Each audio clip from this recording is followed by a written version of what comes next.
कम petrol का इस्तेमाल करो, सोना मत खरीदो, विदेश घूमने जाने से बचो, जितना हो सके वर्क फ्रॉम होम करो।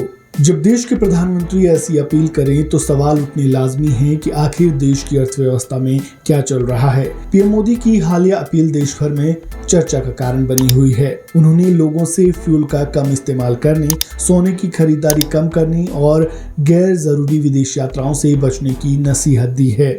अब सवाल ये है कि आखिर इसके पीछे की वजह क्या है।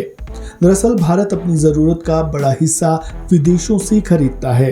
कच्चा तेल यानी क्रूड ऑयल और सोना दोनों ही भारी मात्रा में आयात किए जाते हैं। इंडिया दुनिया का तीसरा सबसे बड़ा ऑयल इंपोर्टर है। इस साल क्रूड और पेट्रोलियम पर हमने 175 बिलियन खर्च किए, सिर्फ तेल पर और गोल्ड पर 72 बिलियन। यानी हमारी जेब से सिर्फ इन दो चीजों पर हर साल 247 बिलियन बाहर जाते हैं। और अभी मिडल ईस्ट में वॉर चल रही है और उसने ऑयल प्राइसेस को हाई कर दिया है। जब अंतर्राष्ट्रीय बाजार में तेल महंगा होता है तो भारत को ज्यादा डॉलर खर्च करने पड़ते हैं। इसका सीधा असर पेट्रोल डीजल की कीमतों पर पड़ता है और भारत की अर्थव्यवस्था पर भी इसका असर पड़ता है।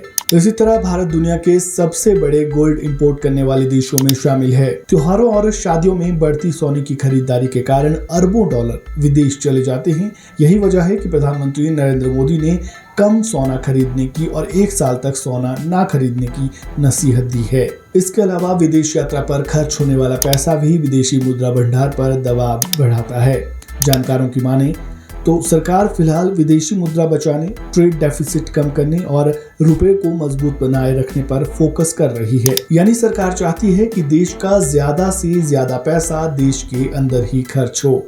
हालांकि विपक्ष इस मुद्दे पर सरकार को घेर रहा है। विपक्ष का कहना है कि अगर अर्थव्यवस्था मजबूत है तो आम लोगों से इस तरह की अपील क्यों की जा रही है। अब देखना ये होगा कि सरकार की ये रणनीति कितनी असरदार साबित होती है। आपको क्या लगता है कि आम जनता को अपनी जरूरतें, अपनी आदतें बदलकर देश की अर्थव्यवस्था को मजबूत करने में योगदान देना चाहिए? कमेंट बॉक्स में अपनी राय जरूर दें। इस वीडियो में इतना ही। धन्यवाद।